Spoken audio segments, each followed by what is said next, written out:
കഴിഞ്ഞ കുറേ മാസങ്ങളായി രാഷ്ട്രീയ കൊലപാതകങ്ങളും അക്രമങ്ങളും കൊണ്ട് കേരളം പൊറുതിമുട്ടുകയാണ്. ഇതിന് അറുതി വരുത്താൻ അങ്ങയുടെ മനസ്സിൽ തോന്നുന്ന ഉപായം എന്താണ്? വലിയൊരു പ്രശ്നമാണ്. ഇതിനൊരവസരം അങ്ങയുടെ ജ്ഞാനദൃഷ്ടിയിൽ കാണുന്നുണ്ടോ?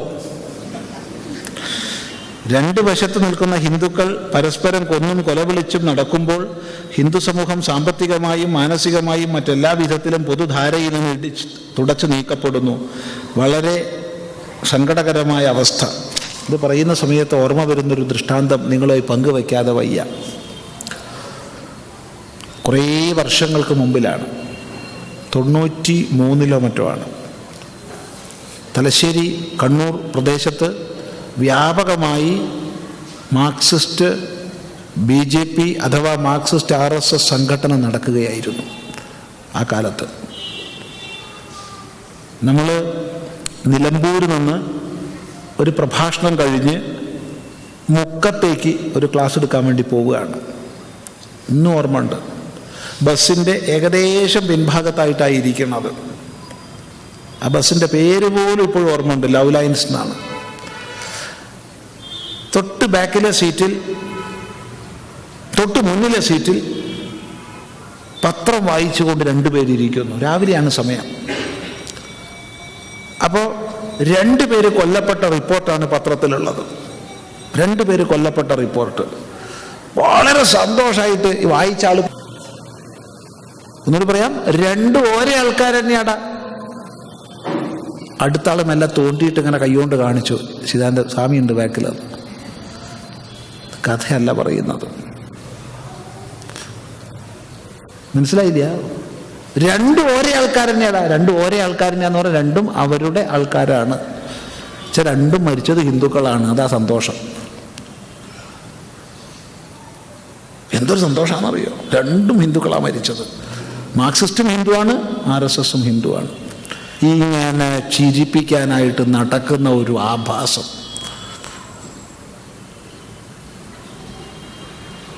അതുകൊണ്ട് കഴിഞ്ഞ ഒരാഴ്ച മുമ്പ് കണ്ണൂരിൽ വെച്ച്, പൊതു സ്ഥലത്ത് വെച്ച്, ഹോളിലൊന്നല്ല, പൊതു റോഡിൽ വെച്ച് ചിദാനന്ദ ഗുരുസ്വാമി ഒച്ചത്തിൽ പ്രസംഗിച്ചു, ഇങ്ങനെ ചിരിപ്പിക്കരുതേ. ഇതിൻ്റെ പിന്നിൽ മറ്റൊരുപാട് കരച്ചിലുകളുണ്ട്. ഒരു ഭാഗത്ത് ചിരി ഉയരുമ്പോൾ മറുഭാഗത്ത് കരച്ചിൽ ഉയരുന്നുണ്ട്. അത് കാണാതിരിക്കരുത് നേതാക്കന്മാർ. അതുകൊണ്ട് ഒരു DYFIക്കാരൻ ഒരു ചെടി കുഴിച്ചിടുക, ഒരു RSSകാരൻ അത് നനയ്ക്കുക, ഒരു RSSകാരൻ ഒരു ചെടി കുഴിച്ചിടുക, ഒരു DYFIക്കാരൻ അത് നനയ്ക്കുക. 2 പേരും ഒന്നിച്ച് ഒരു രോഗിയെ സേവിക്കാൻ പോവുക. എന്തുകൊണ്ട് നമുക്കത് സാധിക്കില്ല? പാർട്ടിക്കാരെ വിട്ടേക്ക്, അവർ നേരെയാവില്ല. യുവജനങ്ങളിലാണ് നമ്മുടെ പ്രതീക്ഷ. കാരണം നേതാക്കന്മാർക്ക് ഒരു പോറലും പറ്റില്ല. ഒരു പോറൽ നേതാക്കന്മാർക്ക് പറ്റില്ല. സഹോദരങ്ങൾ പരസ്പരം കൊന്ന് ഒടുങ്ങുകയാണ്. ഇത് പ്രസംഗിച്ചുകൊണ്ടിരിക്കുമ്പോൾ അതിൽ വലിയൊരു ജാഥ കടന്നുപോയി. അവര് വിളിച്ച തെറി ഇവിടെ പറയാനൊക്കില്ല. അതെ, അവിടെ നമ്മൾ മുമ്പിലേക്ക് ചൂണ്ടി പറഞ്ഞു. ഈ പ്രഭാഷണ വേദിയുടെ നേരെ മുമ്പിലുള്ള ഇലക്ട്രിക് പോസ്റ്റ്, ഇത് വെറുതെ പറയല്ല, റെക്കോർഡ് ചെയ്തതാണിത്. ആ ഇലക്ട്രിക് പോസ്റ്റിൽ 2 ചുമന്ന കൊടിയുമുണ്ട്, 2 കാവിക്കൊടിയുമുണ്ട്. 2 കൂട്ടരും ചെയ്ത തെറ്റാണ്. കാരണം ഇലക്ട്രിസിറ്റി ബോർഡിൻ്റെ പോസ്റ്റിൽ നിങ്ങൾക്ക് കൊടി കെട്ടാൻ അധികാരമില്ല. നേതാക്കന്മാർ പറയണം ഇത് ചെയ്യരുതെന്ന്. ഇലക്ട്രിക് പോസ്റ്റിൻ്റെ മുകളിൽ എഴുതി വയ്ക്കും RSS അല്ലെങ്കിൽ CPM അല്ലെങ്കിൽ DYFI അല്ലെങ്കിൽ BJP. എന്നിട്ട് അവൻ്റെത് മറ്റോ മായ്ക്കും, മറ്റൊരു ദേവം മായ്ക്കും, തമ്മിലടി. ഈ ചെറിയ വിഷയം മതി പിറ്റേന്ന് ബോംബെടുക്കാൻ. എന്താ നമുക്ക് സംഭവിക്കുന്നത്? ഇവിടെയാണ് നമ്മൾക്കൊക്കെ ദൗത്യമുള്ളത്. നമുക്കാവുന്ന രീതിയിൽ സ്നേഹത്തിൻ്റെ സന്ദേശം പ്രചരിപ്പിക്കുക. ഇങ്ങനെ വഞ്ചിക്കപ്പെടുന്ന യുവത്വത്തിൻ്റെ ചിത്രം പുറമെ കാണിക്കുക. ഇത് ആർക്ക് വേണ്ടിയാണ് ചെയ്യുന്നത്? വളരെ മാരകമാണ്, വളരെ ഭീഷണമാണ്. ഏതായാലും എന്തിനൊരു പരമാവധിയുണ്ട്. ഏകദേശം ആ പരമാവധിയിലേക്ക് എത്തിക്കൊണ്ടിരിക്കുകയാണ്. അത് തിരിച്ചറിഞ്ഞ് വിവേകത്തോടുകൂടി തങ്ങളുടെ അണികൾക്ക് നേതാക്കന്മാർ വേണ്ട ഉപദേശം കൊടുത്താൽ നന്നായി. ഇല്ലെങ്കിൽ ഉണ്ടാകുന്ന പൊട്ടിത്തെറികൾ ചിലപ്പോൾ നമുക്ക് പിടിച്ചാൽ നിൽക്കാത്തതായിരിക്കും. ഇവിടെ ഏറ്റവും അധികം ഉത്തരവാദിത്വം ഇന്നുള്ളത് കേരളം ഭരിക്കുന്ന പാർട്ടിക്കാണ്. കാരണം ഭരണത്തിൻ്റെ തണലിൽ പലതും നടക്കും. നേതൃത്വം ചെയ്താലും ഇല്ലെങ്കിലും നടക്കും. അതുകൊണ്ട് ഉത്തരവാദിത്വം കൂടുതൽ കേരളം ഭരിക്കുന്നവർക്കാണ്. ഇതിൽ യാതൊരു സംശയവുമില്ല.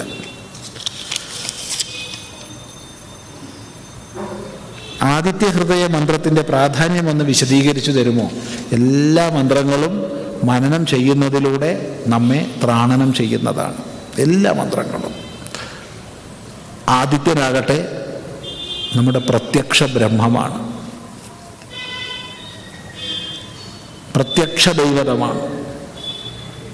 അതുകൊണ്ട് പ്രത്യക്ഷ ദൈവതമായ പ്രത്യക്ഷ ബ്രഹ്മമായ ആദിത്യനെ ലക്ഷ്യമാക്കിക്കൊണ്ട് ആദിത്യ സ്തുതിപരമായി ചെയ്യുന്ന മന്ത്രം നിശ്ചയമായി നമ്മുടെ ഉള്ളിൽ കരുത്തും വെളിച്ചവും എല്ലാം നൽകുന്നതാണ്. അതുകൊണ്ട് ശ്രദ്ധയോടുകൂടി ചെയ്യുക എന്ന് മാത്രം പറയട്ടെ. വിവേകാനന്ദ സ്വാമികൾ ആവർത്തിച്ച് പറയുന്ന പ്രായോഗിക വേദാന്തം നിത്യജീവിതത്തിൽ സാധാരണക്കാർ എങ്ങനെ ആചരിച്ച് അനുഷ്ഠിക്കും? ഇതാണ് നമ്മൾ ഇന്നലെ പറഞ്ഞ വിഷയം. ദുഃഖിക്കുന്നവൻ്റെ പുറമൊന്ന് തൊട്ട് തലോടുക, ദുഃഖിക്കുന്നവൻ്റെ കണ്ണുനീര് ഒന്ന് ഒപ്പിക്കൊടുക്കുക.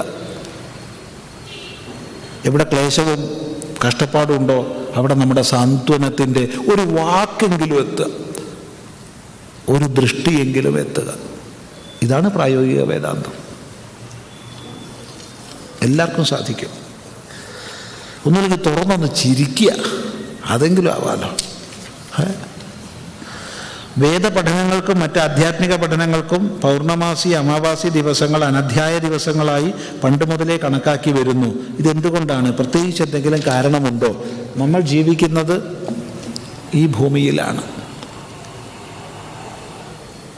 ഭൂമിയെ സംബന്ധിച്ച് അതിൻ്റെതായൊരു ക്ലോക്ക് സിസ്റ്റം ഉണ്ട്. ഉദയം, അസ്തമയം, സൂര്യൻ്റെ ഗതി, ചന്ദ്രൻ്റെ ഗതി. ഈ ഗതികളെ തിരിച്ചറിഞ്ഞ് അതിനനുസരിച്ച് നമ്മുടെ ജീവിത ക്രമീകരണം വരുത്താൻ ആചാര്യന്മാർ ഉപദേശിച്ചു. അങ്ങനെയാണ് സന്ധ്യാസമയത്ത് ചിലത് വർജിക്കാനും ചിലത് ചെയ്യാനും നിർദ്ദേശിച്ചത്. അതുപോലെയാണ് അമാവാസിയും പൗർണമാസിയും ഗ്രഹണങ്ങളും ഒക്കെ. ചിലതൊക്കെ ഒഴിവാക്കണം, ചിലതൊക്കെ വർദ്ധിപ്പിക്കണം. അത്തരം നിർദ്ദേശങ്ങൾ പാലിച്ച് പ്രകൃതിയുമായി ഇഴുകിച്ചേർന്ന് ജീവിച്ചാൽ അത് ധന്യമായൊരു ജീവിതമായിരിക്കും. മാംഹി പാർത്ഥവ്യപാശ്രിത്യ ഏപിസ്യു പാപയോനയ സ്ത്രീയോ വൈശ്യാസ്തഥാ ശൂദ്ര തേപി യാന്തി പരാം ഗതിം. ഈ ശ്ലോകത്തിൽ ഭഗവാൻ സ്ത്രീകളെ നീച കുലജാതരുടെ കൂടെ പറയുന്നത് എന്തുകൊണ്ടാണ്? പറഞ്ഞിട്ടില്ല. സന്ദർഭവശാൽ പറയട്ടെ, ഈ വിഷയം ഇന്ന് രാവിലെ ചർച്ചയ്ക്ക് വന്നിരുന്നു. അത് ഇംഗ്ലീഷ് ഭാഷയിലായിരുന്നു എന്ന് മാത്രം. ഇത് എഴുതിയ ആളും ഇംഗ്ലീഷ് മനസ്സിലാവും എന്ന് വിചാരിക്കുന്നു. അയാൾക്ക് മനസ്സിലാവുമെങ്കിൽ ദയവായി ആവർത്തിപ്പിക്കാതെ. ഇവിടെ ഒരാൾ ഇതൊന്ന് റെക്കോർഡ് ചെയ്യണുണ്ട്. അത് കഴിഞ്ഞാൽ എന്തായാലും അതിൻ്റെ എന്തെങ്കിലും ഒരു സാധനം കിട്ടും, അഥവാ കിട്ടണം.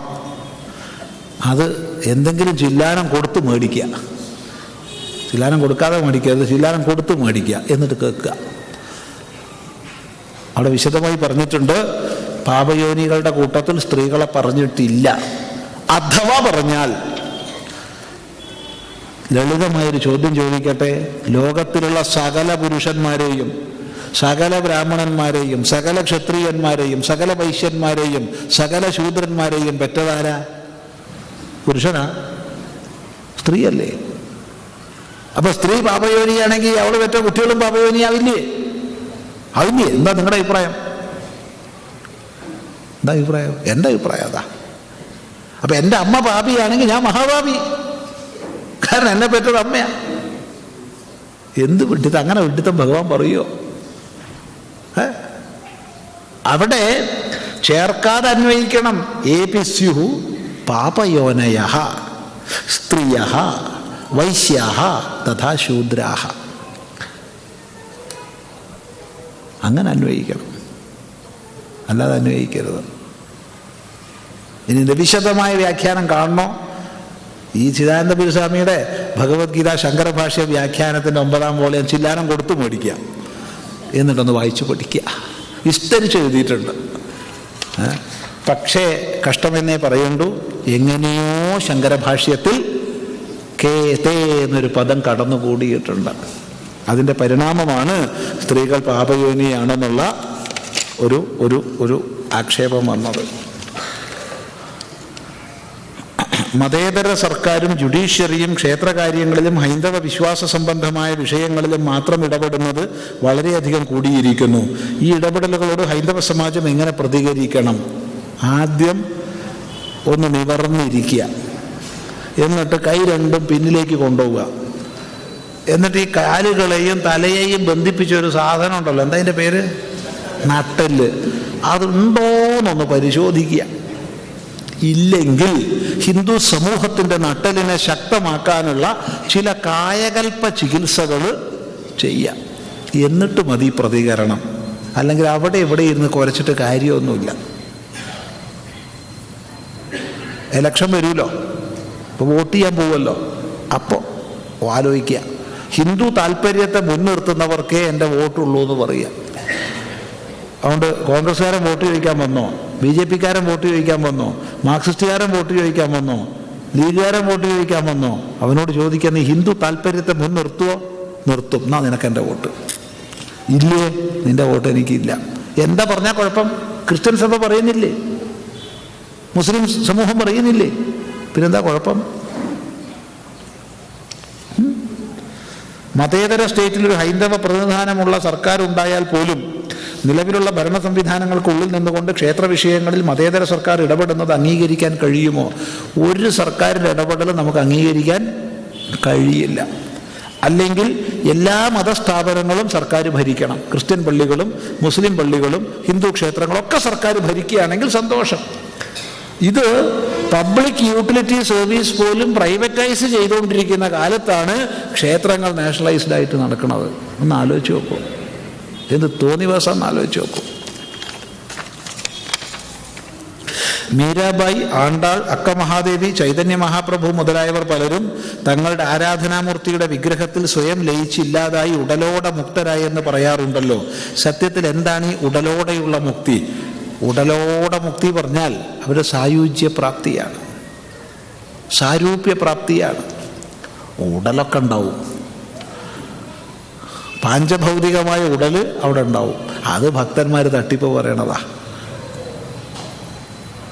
അത് എൻ്റെ യുക്തി അംഗീകരിക്കുന്നില്ല. വിഷ്ണുവിൻ്റെ പ്രതിമ കരിങ്കല്ലുകൊണ്ട് ഉണ്ടാക്കിയതാണ്.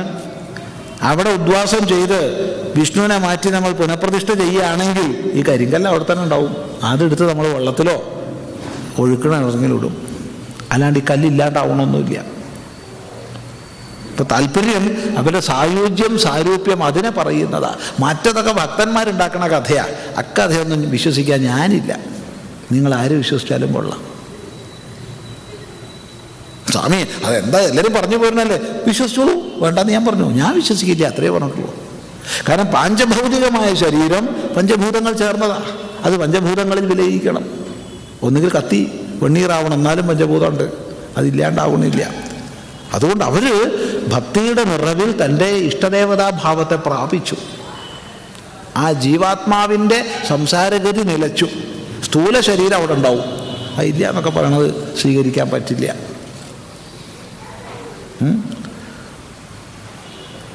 ജീവൻ മുക്തന്മാരായിരിക്കുന്ന അവസ്ഥ അല്ലേ? അതല്ലേ തീർച്ചയായിട്ടും. അതോ ഏതെങ്കിലും സാധനയ്ക്ക് ശരീരത്തെ വിഗ്രഹത്തിൽ ലയിപ്പിക്കാൻ സാധിക്കുമോ? ഏയ് ഇല്ല. അങ്ങനെയൊക്കെ പറയണത് അംഗീകരിക്കാൻ നമുക്ക് കഴിയില്ല. അങ്ങനെയൊക്കെ പലരും പറയണില്ലേ? കുറച്ച് മുമ്പുണ്ടായിരുന്നു ഗണപതി പാല് കുടിച്ചോ എന്നും പറഞ്ഞിട്ടൊരു പരാമർശം ഇല്ലേ? ഈ എത്ര പേരാ ഭഗവാനെ! അന്ന് നമ്മൾ എറണാകുളത്ത് ചിന്മയ മിഷനിൽ ക്ലാസ് എടുത്തുകൊണ്ടിരിക്കുകയായിരുന്നു. അപ്പോൾ വനമ്പള്ളി നഗറിൽ അവിടെ അടുത്ത ക്ഷേത്രം തിരക്കോട് തിരക്ക്. അപ്പോഴത്തേക്ക് സംശയം എഴുതി ചോദിച്ചു. നമ്മൾ പറഞ്ഞു നമ്മളത് സ്വീകരിക്കുന്നില്ല. പാല് കുടിക്കും ഇല്ല എന്ന് പറഞ്ഞില്ല. കുടിച്ച പാൽ അങ്ങനെ മൂത്രമായിട്ട് താഴെ ഉണ്ടാവും. മൂത്രമായിട്ടല്ല, പാലായിട്ട് തന്നെ. നിങ്ങൾക്ക് സംശയം ഉണ്ടെങ്കിൽ ഈ ചെരുപ്പ് കുത്തികൾ ഉപയോഗിക്കുന്ന ഇരുമ്പിൻ്റെ ഈ ആകൃതിയിലുള്ള ഒരു സാധനമുണ്ട്. അതിൻ്റെ മുകളിൽ വെച്ചിട്ട് ആ ചെരുപ്പ് അടിക്കുകയും മൂടുകയൊക്കെ ചെയ്യണം. ഇങ്ങനെ നാവുള്ള ആ അടിഭാഗത്ത് ഒരു ടീസ്പൂണിൽ പാല് വെച്ച് കൊടുക്കും. അതിങ്ങനെ അബ്സോർബ് ചെയ്യപ്പെടും. സംശയം ഉണ്ടെങ്കിൽ ചെയ്തു നോക്കൂ. ഇതിൽ കേമത്തൊന്നുമില്ല. അതൊരു ഭൗതിക പ്രക്രിയയാണ്, ഒരു ഭൗതിക പ്രതിഭാസമാണ്. ആ കുടിച്ച പാൽ അങ്ങനെ താഴത്തുണ്ടാവും കേട്ടോ, സംശയമില്ല. അപ്പോഴത്തേക്ക് അതാ കോലാലംപൂരിൽ നിന്ന് ഉണ്ണിയേശു പാല് കുടിച്ചു. എത്ര പേര് ഓർമ്മിക്കുന്നുണ്ടെന്ന് അറിയില്ല.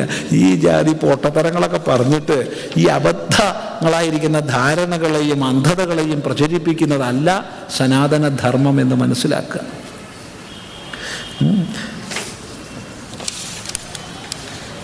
ചില പ്രഭാഷണങ്ങൾ, സത്സംഗം എന്നിവയിലൂടെ ആത്മവിശ്വാസവും ധൈര്യവും ഉണ്ടാകുന്നു.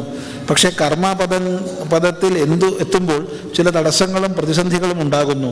ഇതിൽ നിന്ന് മോചനം നേടാൻ ആഗ്രഹിക്കുന്നു. ഇതിനെന്താണ് പ്രതിവിധി? കൂടുതലായിട്ട് തൻ്റെ ഇടത്തോടു കൂടി പ്രവർത്തിക്കുക, ധാരാളം സത്സംഗങ്ങളിൽ പങ്കെടുത്തുകൊണ്ടിരിക്കുക. ഇതെന്താ ഇപ്പോൾ പ്രശ്നം വെച്ചാൽ നമ്മൾ ഈ ചില മെഷീനറികളൊക്കെ സർവീസ് ചെയ്ത് ഫിറ്റാക്കി വയ്ക്കും. പിന്നെ അത് പ്രവർത്തിപ്പിച്ചാൽ ഒരാഴ്ച കൊണ്ട് വീണ്ടും അത് ലൂസാവും. അപ്പോൾ വീണ്ടും ഒക്കെ ഒന്ന് ടൈറ്റാക്കണം. അതുകൊണ്ട് നിരന്തരം സത്സംഗങ്ങൾ, സത് പാഠങ്ങൾ, സത്കർമ്മങ്ങൾ, സദ്വിചാരങ്ങൾ ആവർത്തിച്ചുകൊണ്ടിരിക്കുക. ഇടയ്ക്കിടയ്ക്കാവാതെ നിരന്തരം ജീവിതത്തിൽ വരുന്നതിനെയൊക്കെ സമഭാവത്തോടു കൂടി സ്വീകരിക്കാനുള്ള ക്ഷമതയുണ്ടാവുക. പരീക്ഷണങ്ങൾ വന്നുകൊണ്ടിരിക്കണം ജീവിതത്തിൽ. കാരണം പരീക്ഷണങ്ങളെ അഭിമുഖീകരിക്കുന്നവർക്ക് മാത്രമേ വിജയമുള്ളൂ എന്ന് മനസ്സിലാക്കണം. അതുകൊണ്ട് പരീക്ഷകളെ കണ്ട് ഭയപ്പെടരുത്, പിന്മാറരുത്, അഭിമുഖീകരിക്കുക. പ്രശ്നമായിരിക്കുന്നത് അഭിമുഖീകരിക്കുന്നത് വരെ മാത്രമാണ്. ഓർമ്മിക്കുക, അഭിമുഖീകരിച്ചാൽ അത് പ്രശ്നമല്ലാതായി. ഗായത്രി മന്ത്രം വിശ്വാമിത്ര മഹർഷിയാൽ അരുളപ്പെട്ട മന്ത്രമാണല്ലോ. എന്നാൽ വിശ്വാമിത്ര മഹർഷിക്ക് മുമ്പുണ്ടായിരുന്നവർ ആരും ഈ ഗായത്രി മന്ത്രത്തെ ഉപാസിച്ചിരുന്നില്ലേ? ദയവായി ഈ സംശയത്തിന് മറുപടി നൽകി ഞങ്ങളെ അനുഗ്രഹിക്കുവാൻ പ്രാർത്ഥിച്ചു കൊള്ളുന്നു.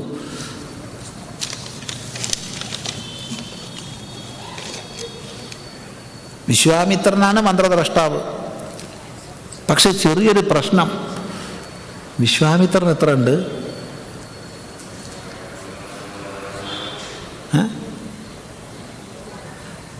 വിശ്വാമിത്രൻ എത്രയുണ്ട്? എത്രയോ വിശ്വാമിത്രന്മാരുണ്ട്. നമ്മളേത് വിശ്വാമിത്രനെയാണ് മനസ്സിലാക്കിയത്? ഇപ്പൊ രാമായണത്തിൽ കാണുന്ന വിശ്വാമിത്രൻ എന്ന് മനസ്സിലാക്കിയാൽ പോരാ. രാമായണത്തിൽ കാണുന്ന വിശ്വാമിത്രൻ അല്ല ഗായത്രി ദ്രഷ്ടാവ്. കാരണം അദ്ദേഹത്തിൻ്റെ കാലത്തും ഗായത്രി ഉണ്ട്. കാരണം രാമനോടും ലക്ഷ്മണനോടൊക്കെ എഴുന്നേൽക്കൂ, സന്ധ്യാവന്തനം ചെയ്യാനായി, ഗായത്രി ചെയ്യൂ എന്നൊക്കെ വിശ്വാമിത്രൻ പറയുന്നുണ്ട്. അപ്പോൾ വിശ്വാമിത്രന് മുമ്പേ ഗായത്രി ഉണ്ട്. ഏത് വിശ്വാമിത്രന് മുമ്പ്? ഈ വിശ്വാമിത്രന് മുമ്പ്. അപ്പോൾ ആരാണോ ഗായത്രി കണ്ടെത്തിയത് അത് വിശ്വാമിത്രനാണ്. ആ വിശ്വാമിത്രന് മുമ്പ് ഗായത്രി ഇല്ല എന്ന് ധൈര്യമായി പറയാം. അത് ഏത് വിശ്വാമിത്രനാണ്, ഏത് കാലത്താ, നമുക്ക് ആർക്കും അറിയില്ല കേട്ടോ. അത് ശ്രദ്ധിക്കുക. ഈ മഹാത്മാക്കളുടെ പേരുകൾ ആവർത്തിച്ചുകൊണ്ടേയിരിക്കും, ഒരാൾ ആ പേരിനെ കളങ്കപ്പെടുത്തുന്നത് വരെ. ഞാൻ എല്ലാവർക്കും ഉപകാരവും നല്ല കാര്യവും ഉപകാരവും മാത്രമേ ചെയ്തിട്ടുള്ളൂ. പക്ഷെ എനിക്ക് എന്നും ക്ലേശവും ദുഃഖവും മാത്രമേ ഉണ്ടായിട്ടുള്ളൂ. നമ്മുടെ വീക്ഷണം ചെറുതായിട്ടൊന്ന് മാറ്റുക. ഒരു ഭാഗത്തേക്ക് മാത്രം തിരിഞ്ഞിട്ടുള്ള ദൃഷ്ടി ഒന്ന് മാറി ചിന്തിക്കാൻ തയ്യാറാവുക. ദുഃഖം മാത്രമേ ഉണ്ടായിട്ടുള്ളൂ. എങ്ങനെ മനസ്സിലായി നമുക്ക് ദുഃഖമാണുള്ളതെന്ന്? എപ്പോഴോ സുഖം അനുഭവിച്ചുകൊണ്ടല്ലേ ഇപ്പം ദുഃഖമെന്ന് മനസ്സിലാവുന്നത്? സുഖദുഃഖ സമ്മിശ്രമാണ് ലോകം, സുഖദുഃഖ സമ്മിശ്രമാണ് ജീവിതം എന്ന് മാത്രമല്ല എന്നെ കരുത്തോടെ വളർത്തുന്നത് സുഖത്തേക്കാൾ കൂടുതൽ എനിക്കുണ്ടാവുന്ന ദുഃഖങ്ങളാണ്. അവയാണ് എന്നെ പഠിപ്പിക്കുന്നത്, അവയാണ് എന്നെ തിരുത്താൻ പ്രേരിപ്പിക്കുന്നത്. മറക്കരുത്. അതുകൊണ്ട് സമതയോടുകൂടി ജീവിതത്തെ നോക്കിക്കാണാൻ സാധിക്കുക. ഞാൻ എന്ന് നമ്മൾ പറയുമ്പോൾ ഈ ജനനം മുതൽ മരണം വരെയുള്ളതേ നമ്മൾ പരിഗണിക്കുന്നുള്ളൂ. ഇതിനെത്ര മുമ്പ് കഴിഞ്ഞു എൻ്റെ ജീവിതം, ഇനി എത്ര ഉണ്ട് എൻ്റെ ജീവിതം, അതിലുള്ള വല്ലോ നമുക്ക് ഓർമ്മ ഉണ്ടോ? ഇല്ല. അപ്പം പിന്നെ ഞാൻ നല്ലതേ ചെയ്തിട്ടുള്ളൂ എന്ന് പറയാൻ ആർക്കാ ധൈര്യമുള്ളേ? ഒരു ചെറിയൊരു കാലത്തിൽ ഇങ്ങോട്ടുള്ളതേ ഓർമ്മയുള്ളൂന്നേ. അത് ആലോചിച്ച് നോക്കുക. മറ്റൊരാൾ വെറും സ്വാർത്ഥി, ഒരു ഉപകാരവും മറ്റുള്ളവർക്ക് ചെയ്യാത്ത അത് തകരാറാട്ടോ, ഇത് വേണ്ട, ഇത് വേണ്ട, ഇതുവരെ ആദ്യം പറഞ്ഞൊക്കെ പോയി, ആദ്യം പറഞ്ഞ നല്ലതൊക്കെ ഇവിടെ പോയി, വേറൊരാൾ ദോഷം കണ്ടപ്പോൾ ഇതിനപ്പത് അയാൾ ആർക്കും നല്ല ചെയ്യുന്നില്ല എന്ന് എങ്ങനെയാണ് നമ്മൾ പറയണത്? അയാൾ ആർക്കെങ്കിലുമൊക്കെ നല്ല ചെയ്യുന്നുണ്ടാവും, നമുക്കറിയോ? അത് വേണ്ട, ഒരാൾക്ക് ദോഷം പറയരുതേ, ഈ ചെയ്തൊക്കെ ഇല്ലാണ്ടാവും. അതിൻ്റെ ആവശ്യമില്ല. വളരെ സന്തോഷമായൊരു ക്ലേശവും കൂടാതെ ജീവിക്കുന്നു. എന്താണ് ഇതിന് കാരണം? ഈ യുധിഷ്ഠിരനുണ്ടല്ലോ, സ്വർഗത്ത് പോയിട്ടുവോ, സ്വർഗത്ത് ചെന്നപ്പോൾ കാണാൻ ആഗ്രഹിച്ചു പാഞ്ചാലിയെ. എവിടെ? ഇല്ല. ഭീമനെ ഇല്ല, അർജുനനെ ഇല്ല, നകുലനെ ഇല്ല, സഹദേവനെ ഇല്ല. കാണാൻ ആഗ്രഹിച്ചില്ല ദുര്യോധനനെ, അവിടെ ഉണ്ട് അങ്ങനെ ഇരിക്കുന്നത്. ദുശാസനനെ സിംഹാസനത്തിൻ്റെ മുകളിലുണ്ട് അങ്ങനെ ഇരിക്കുന്നു. ഇതെന്താപ്പത് ഇങ്ങനെ, ഇവിടെ എങ്ങനെയാ? അപ്പോൾ മറ്റവരൊക്കെ എവിടെ? കാണണോ വേണമെന്നാ വരൂ കൂടെ. നരകത്തിലേക്ക് കൊണ്ടുപോയി. നരകത്തിലാ അർജുനനും ഭീമനും പാഞ്ചാലിയും ഒക്കെ. ഇതെന്താ അങ്ങനെ? ഇതങ്ങനെയാ. അതെന്താ? സുഖദുഃഖ സമ്മിശ്രമായിരിക്കുന്ന ജീവിതാനുഭവങ്ങളിൽ അല്പകാലം കൊണ്ട് അനുഭവിച്ച് തീർക്കേണ്ടത് ആദ്യം വരും. ദീർഘകാലീനമായത് പിന്നെ വരികയുള്ളൂ. അത് മനസ്സിലാക്കുക. പുട്ടുണ്ടാക്കണ സമയത്ത് നമ്മളിങ്ങനെ കുറച്ച് അരിപ്പൊടി ഒക്കെ കുഴച്ചിട്ടുള്ള മാവിട്ട് കഴിഞ്ഞാൽ പിന്നെ കുറച്ച് തേങ്ങ ഇടും. പിന്നെ ഇത് കുത്തിക്കഴിഞ്ഞാൽ പൊട്ടണത് അവിടുന്ന ആ പൊട്ടി വീണ തേങ്ങയാണല്ലോ പൊട്ടി വീണത്, അല്ലടെ വരാൻ പോകണ്ട മറ്റേ സാധനം. അതുകൊണ്ട് കണ്ടിട്ട് നീ നിഗമനത്തിൽ എത്തണ്ട, മറ്റവൻ വരാനിരിക്കണു. അതുകൊണ്ട് സുഖാന്ന് വിചാരിച്ചിട്ട് ആരും അഹങ്കരിക്കണ്ട, ദുഃഖാന്ന് വിചാരിച്ചിട്ട് ആരുമായിട്ട് പരിതപിക്കുകയും വേണ്ട. ഒരു കയറ്റം ഉണ്ടെങ്കിൽ ഒരിറക്കം ഉണ്ടാവും, ഒരിറക്കം ഉണ്ടെങ്കിൽ ഒരു കയറ്റം ഉണ്ടാവും. ജീവിതത്തിൽ അത് സാധാരണയാണ്. അത് മനസ്സിലാക്കി സമചിത്തതയോടുകൂടി ജീവിച്ചാൽ നല്ലതാണ്. ഒരുപാട് പ്രശ്നം എഴുതിയിട്ടുണ്ട്. ഇതിന് മുമ്പ് 2 പ്രശ്നം എഴുതിയെന്ന് 1 എടുത്തിട്ടുള്ളൂ. സമയം ആയിക്കൊണ്ടിരിക്കുക, 2 മിനിറ്റും കൂടിയേ ഉള്ളൂ, 2-3 മിനിറ്റ്. തർക്കശാസ്ത്രം പഠിക്കാൻ എന്തൊക്കെ ഗ്രന്ഥങ്ങളാണ് മലയാളത്തിൽ ലഭ്യമായിട്ടുള്ളത്? ഭഗവാനെ, മലയാളത്തിൽ എന്തൊക്കെയാണെന്ന് അറിയില്ലല്ലോ, അറിയില്ല. ഉണ്ടാവും, ഗ്രന്ഥം ഇല്ലാണ്ടിരിക്കില്ല. ഏതൊക്കെയാണെന്ന് അറിയില്ല, സത്യം പറയുക. സംസ്കൃതത്തിലാണെങ്കിൽ തർക്കസംഗ്രഹത്തിൽ തുടങ്ങിക്കോളൂ. അത് കഴിഞ്ഞ് തമിഴ് തർക്കാമൃതം പഠിക്കാം. കൂടുതൽ ഉപരിപഠനത്തിന് പോകണമെങ്കിൽ വൈശേഷിക ദർശനവും ന്യായ ദർശനവും രണ്ടും പഠിക്കുക. ഇപ്പോൾ തർക്കസംഗ്രഹമൊക്കെ മലയാളത്തിൽ ഉണ്ടാവും കേട്ടോ, ഉണ്ടാവേണ്ടതാണ്. നമ്മൾ കണ്ടിട്ടില്ല, അറിയില്ല. ഉണ്ടാവും, ഉണ്ടാവാതിരിക്കില്ല. അവിടെ ഇന്ന് തന്നെ പോയിട്ട് ഒന്ന് ഇൻ്റർനെറ്റിലൊന്ന് അടിച്ചു നോക്കൂ, തർക്കസംഗ്രഹം മലയാളം ഉണ്ടോയെന്ന്. അതിലുണ്ടെങ്കിൽ കാണും. PDF ഉണ്ടെങ്കിൽ ഡൗൺലോഡ് ചെയ്യാനും കിട്ടും. ഇന്നിപ്പോൾ അങ്ങനെ ചില സൗകര്യമൊക്കെ ഉണ്ടല്ലോ. മലയാളത്തിലുണ്ടോ നമുക്കറിയില്ല. സംസ്കൃതത്തിൽ ഇഷ്ടം പോലെ ഉണ്ട്, ഇംഗ്ലീഷിലുണ്ട്, ധാരാളം ഉണ്ട്. ഇതാണ് യഥാർത്ഥ ഭഗവത്ഗീത എന്ന് പറഞ്ഞ് കോഴിക്കോട് ആസ്ഥാനമാക്കി പ്രവർത്തിക്കുന്ന ആധ്യാത്മിക പ്രസ്ഥാനം അവരുടെ ആചാര്യൻ്റെ കൃതി പ്രസിദ്ധീകരിച്ചിരിക്കുന്നു. ആ പുസ്തകത്തിൻ്റെ പ്രചരണ വീഡിയോ കാണുമ്പോൾ ആദിശങ്കരാചാര്യരുടെ ഭാഷ്യം പോലും യഥാർത്ഥ ഗീതാഭാഷ്യമല്ല, മേൽപ്പറഞ്ഞ ആചാര്യൻ്റെ വ്യാഖ്യാനം മാത്രമാണ് ശ്രേഷ്ഠമെന്നുള്ളൊരു അർത്ഥം വരുന്നു. ഇത് തൻ്റേത് മാത്രം ശരിയെന്ന സങ്കുചിത മനോഭാവത്തിൽ നിന്ന് വരുന്നതല്ലേ? ആയിക്കോട്ടെന്നേ, എന്ത് തന്നെ പറഞ്ഞാലും കൊടുക്കുന്നത് ഗീതയല്ലേ, അതൊന്ന് സ്വീകരിച്ചൂടെ? ഇതാണ് യഥാർത്ഥം. ബാക്കിയുള്ളവരൊക്കെ എഴുതിയത് അയഥാർത്ഥാണെന്ന് പറഞ്ഞാൽ പൊട്ടത്തരാ. ഇതും യഥാർത്ഥാണ് അതും യഥാർത്ഥാണെന്ന് പറഞ്ഞാൽ സന്തോഷ. പക്ഷെ എന്ത് പറഞ്ഞാലും കൊടുക്കുന്നത് ഗീതയല്ലേ, അത് കണ്ട് സന്തോഷിച്ചൂടെ? ആ ഒരു ദൃഷ്ടിയല്ലേ നമുക്കുണ്ടാവേണ്ടത്. ഇതിപ്പോൾ ഒരു പുതുമുള്ള വിഷയമൊന്നും അല്ല. ഇസ്കോണിൻ്റെ ഭഗവത്ഗീത വ്യാഖ്യാനത്തിൻ്റെ പേര് അത് തന്നെയാണ്. എന്താണ്? ഭഗവത്ഗീത ആസ് ഇറ്റ് ഈസ് എന്നാണ്. അത് മലയാളത്തിലാക്കിയാൽ അത്രയേ ഉള്ളൂ. ആസ് ഇറ്റ് ഈസ്, യഥാർത്ഥം. അപ്പം മറ്റൊന്നും ആസ് ഇറ്റ് ഈസ് അല്ലേ, നീ ചോദിക്കേണ്ട ആവശ്യമില്ല. അത് കണ്ട് അതിനെ ബഹുമാനിക്കുക. എന്തായാലും ഗീതയല്ലേ. വ്യത്യസ്ത വ്യാഖ്യാനങ്ങളുണ്ടാവും, അതിന് സംഗതിയുമുണ്ട്. കാരണം നമ്മുടെയൊക്കെ ചിന്താതലങ്ങൾ വ്യത്യസ്തങ്ങളാണ്. അതുകൊണ്ട് എല്ലാത്തിലും ഗുണം കാണാൻ ഒന്ന് പരിശ്രമിച്ചു നോക്കുക, അത് നല്ലതാ. തൽക്കാലം ഉപസംഹരിക്കുകയാണ്. കുറേ കടലാസുകൾ മാറ്റി വയ്ക്കുക, അല്ലാതെ ഒരു വഴിയില്ല. കുറേ കടലാസുണ്ട്. ഒന്നിലധികം പ്രശ്നം എഴുതിയ മാറ്റുന്നതിൽ അഭിപ്രായ വ്യത്യാസം ഉണ്ടാവില്ല. ഒന്നുള്ളത് മാത്രം വായിക്കാം. ഹിന്ദുക്കൾക്കൊരു സെൻട്രൽ ബോഡി വേണ്ടേ? സെൻട്രൽ ബോഡിയോ? നമ്മളത് മതാക്കി മാറ്റാനാ പരിപാടി? ഒരു സെൻട്രൽ ബോഡി, സെൻട്രൽ ക്യാബിനറ്റൊക്കെ ആയിക്കഴിഞ്ഞാൽ, ഒരു പോപ്പ് ഒക്കെ ആയിക്കഴിഞ്ഞാൽ ഇത് മതമായി മാറും. നമുക്ക് മതമാവണ്ട, നമുക്ക് ധർമ്മമായി നിലനിന്നാൽ മതി. എക്സാമ്പിൾ, യേശുദാസിനെ ഗുരുവായൂരിൽ പ്രവേശിപ്പിക്കുന്നത്, ശബരിമലയിലെ സ്ത്രീ പ്രവേശനം മുതലായ തർക്കങ്ങൾക്ക് തീരുമാനമെടുക്കാൻ നമുക്കൊരു സെൻട്രൽ ബോഡി വേണ്ടേ? അതിനെന്ത് ചെയ്യാം? സെൻട്രൽ ബോഡിയൊന്നും നമുക്ക് വേണ്ട. എന്നാൽ പ്രസക്തങ്ങളായ വിഷയങ്ങളിൽ കാലികമായി ഇതാണ് ഹിന്ദു സമൂഹത്തിന് അനുവർത്തനീയമായ ചര്യ എന്നുള്ളതിനെ ചൂണ്ടിക്കാണിക്കാൻ ഒരാചാര്യസഭ അനിവാര്യമാണ്. കേരളത്തിൽ അത്തരം ഒരു പരിശ്രമത്തിന് തുടക്കം കുറിച്ചിട്ടുണ്ട്.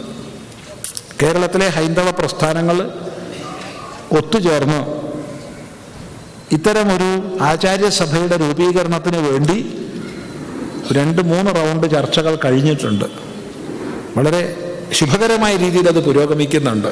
ഇപ്പോൾ തന്ത്രിമാർ, വേദവിദ്വാൻമാർ, തന്ത്രശാസ്ത്ര നിപുണന്മാർ, ജ്യോതിഷ വിദ്വാൻമാർ, വാസ്തുവിശാരദന്മാർ ഒക്കെ അടങ്ങുന്ന ഒരു സഭയായിരിക്കും അത്. ആ രീതിയിൽ ഒരു നീക്കം ആരംഭിച്ചിട്ടുണ്ട് ഈ ഒരു പശ്ചാത്തലത്തിൽ. മരണത്തെ നാം എങ്ങനെ അഭിമുഖീകരിക്കണം? ധീരതയോടുകൂടി, എവറടി, അല്ലാതെന്താ? എന്തായാലും വരും, വന്നേ ഒക്കൂ. വരേണ്ടത് വഴിക്ക് തങ്ങില്ല. അതുകൊണ്ട് മരണമേ നിനക്ക് സ്വാഗതം. നിനക്ക് എന്തിനാ കൊണ്ടുപോകാൻ കഴിയുക? ഈ സാധനത്തെ. എന്നെ കൊണ്ടുപോകാൻ നിനക്ക് കഴിയില്ല. എന്നെ കൊല്ലാൻ മരണത്തിന് കഴിയുമോ? കഴിയില്ല. എനിക്ക് മരണമില്ല. ഈ ശരീരം മരിക്കും. ശരീരം മരിക്കണം, കാരണം ശരീരം ജനിച്ചതാണ്. ജനിച്ചതൊക്കെ മരിക്കണം. ബാക്കിയുള്ളവർക്ക് വരാൻ ഇടം വേണ്ടേ? സ്ഥലം വേണ്ടേ? നമ്മൾ ഒഴിഞ്ഞു കൊടുക്കണ്ടേ? നമ്മളിവിടെ പരിപാടി ബുക്ക് ചെയ്താൽ ഇത് കഴിഞ്ഞാൽ നമ്മൾ എണീറ്റ് പോണ്ടേ? ഇവിടെ എങ്ങനെ ഇരുന്ന് അടുത്ത പരിപാടിക്ക് ഇവിടെ ഹോള് കൊടുക്കാൻ പറ്റുമോ? എന്തൊരു കഷ്ടം അത്. അതുകൊണ്ട് അല്ലയോ മരണമേ, നിനക്ക് എന്നെ തൊടാൻ കഴിയില്ല. എൻ്റെ ശരീരത്തെ നിനക്ക് കൊണ്ടുപോകാൻ കഴിയും. അത് കൊണ്ടുപോകും വേണം. ഇത് മനസ്സിലാക്കുക. അപ്പം മരണം നമ്മളെ മുമ്പെന്ന് പിന്മാറും. എവൻ്റെ അടുത്ത് പോയിട്ട് കാര്യമില്ല എന്ന് മനസ്സിലാവും. ശരി, സന്തോഷം. നമുക്ക് ഉപസംഹരിക്കാം. ഓം ഗുരുർബ്രഹ്മാ ഗുരുർവിഷ്ണു ഗുരുർദേവോ മഹേശ്വരഃ ഗുരു സാക്ഷാത് പരം ബ്രഹ്മ തസ്മൈ ശ്രീ ഗുരവേ നമഃ. ഓം.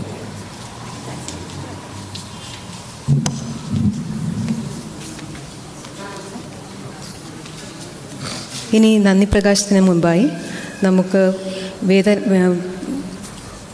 ഇന്ന് പ്രാർത്ഥന ചൊല്ലിയ മോൾക്ക് ഒരു സ്നേഹോപകാരം. Parvathi, can you please come?